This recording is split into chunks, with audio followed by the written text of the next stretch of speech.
Laura from Lawrence Branch, and today I'm going to show you several different crafts that you can make for your garden. And there's several, so let's just get right to it. This first one, you've seen me decorate bricks before, and it's very simple. I call it an inspiration brick. And first step was to paint it with acrylic paint. I did 2 coats, and then you want to go through magazines, and you probably need a little collection of magazines, but clip out the sayings that you find to be inspirational, or you could do it on any theme that you would want. Somebody's birthday.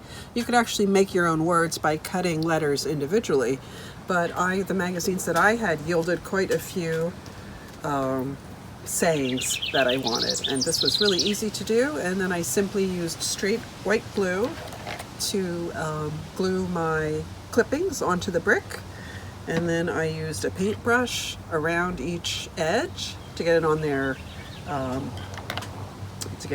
without peeling, and then I sprayed it with acrylic sealer finisher. So that one's real easy, and again, like I said, you could make this very specialized, a gift for yourself or a gift for someone else. And I am going to give this one to a friend that I admire.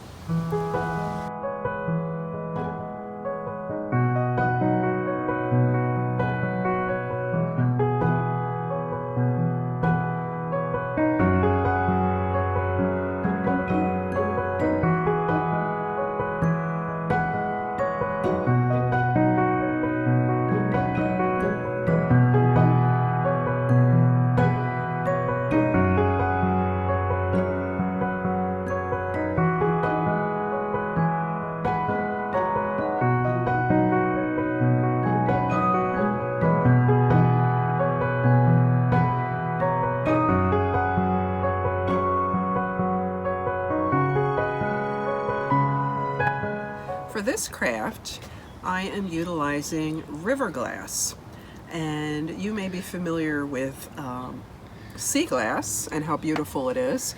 I think of river glass as kind of the poorer cousin to sea glass, and we love to kayak on the river, and whenever we put in to shore, I always go around and I collect the glass to keep the river nice, and also so that I don't step on it myself. And so I've been saving my river glass, and it just doesn't, the river glass that I used for this just wasn't in the river that long, so the edges are not sharp, but they're not as worn as nice sea glass. But they're still very pretty, and all winter, I didn't clean this off, but all winter I had this filled with the river glass that I had accumulated. So I wanted to do something with it. I've been tidying up the garden. So my first step was to wash it all off, leave it out in the sun, and then I decided I was going to paint it with acrylic paint. And so my first little shards, when I save those up, I've got this bottle, and if it's small enough, then I simply put my little shards in here one by one. And you can see I don't have too many shards yet, and sooner or later I'll do something with that collection. So know that if you drop your glassware in the Delaware River, I will come up behind you and tidy it up. So anyhow, after painting my glass, and bones, by the way, my daughter brought me these bones. I'm going to take this apart a little bit to show you.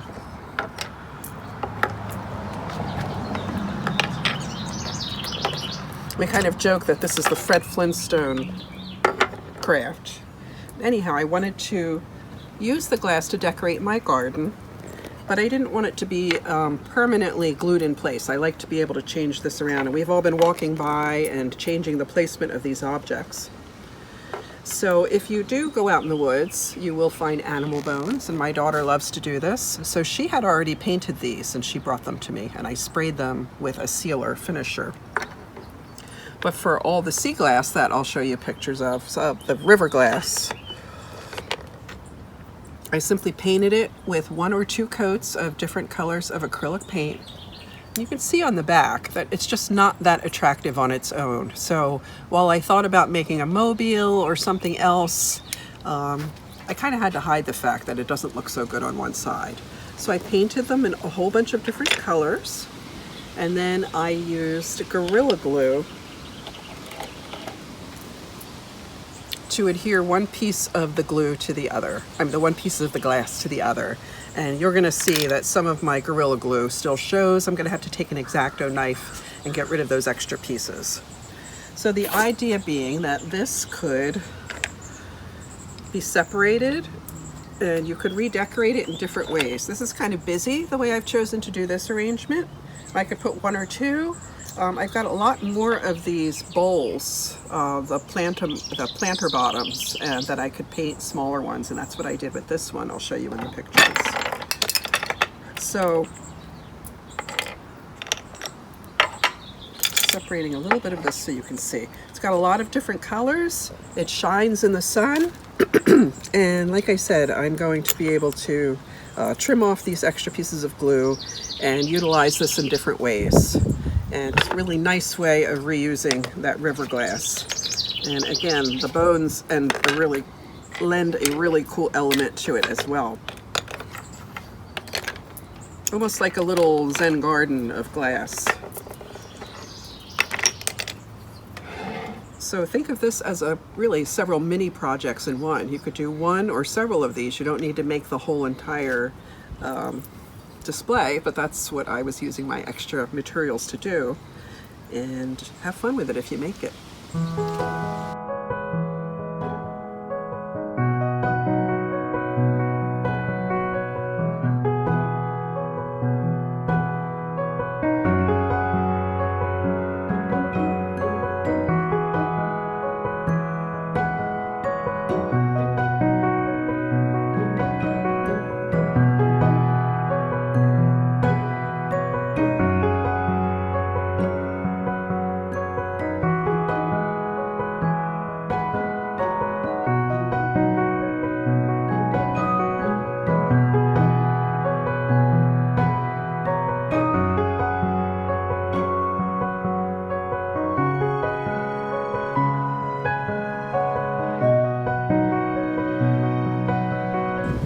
So my next step is going to be to glue my pieces together, and I've arranged them in what I think is a pleasing looking combination.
real quick is using acrylic paints on a river rock to make a lavender flower bouquet.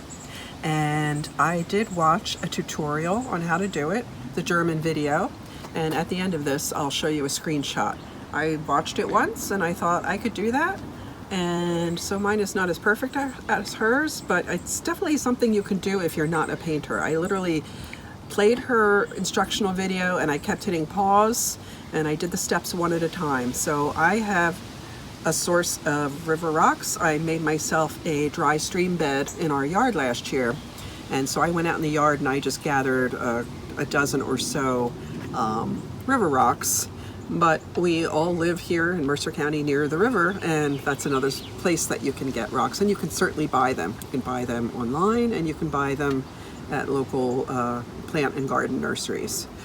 So I will not tell you how I did this, but I will show you the pictures and you can watch that video and you can get results like this after watching it once.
For this craft, I saw ideas online on Pinterest. Particularly just look up rock painting or Zen rocks and you will find all the examples that I did. And I didn't really watch any tutorials for this. And again, I simply went out in my yard when I'm kayaking and when I'm in a place where there are rocks along the shore. I always look for the nice flat rocks. So I had an abundance of them in my yard. Just washed them off, dried them in the sun, and I looked at the pictures. The white, just the white on plain stone appealed to me. So I didn't do really any prep to the rocks other than washing them. And in some cases, I actually used pencil and I sketched out a little bit of the design I wanted to do. And I did these last night in the space of a couple of hours. So they're not that hard to do. I just kept doing them one by one by one. And you can see all the different patterns here. You will need to have a couple of different paintbrushes in very, with very small brush ends, and you want to trim off any extras because those will show. And I found to start with, the lines were easiest, and the geometric shapes and the dots, can't go wrong with those. The curves took a little more practice and a little steadier of a hand. But if I could do this, you could do this. And I arranged them all on this garden tray to show them all to you. Actually, I think it looks a little bit busy this way, not very zen. So I may find different ways of displaying these in smaller amounts. But after I painted them, and it was basically one coat of this antique white paint that I used. After I painted it, in some cases I had to go back just a little bit to straighten my lines. After that, I did give it a coat of sealer finisher, let that dry, and it's as simple as that. And again, I had a lot of fun doing this, and there are many different versions and some in colors, and I suspect that's going to be my next project, is to experiment with doing these on color. So we did several crafts today, one after the other. I hope you try one or more of them and enjoy decorating your garden. I've enjoyed having you here today. I'll see you next time. Stay safe, everybody.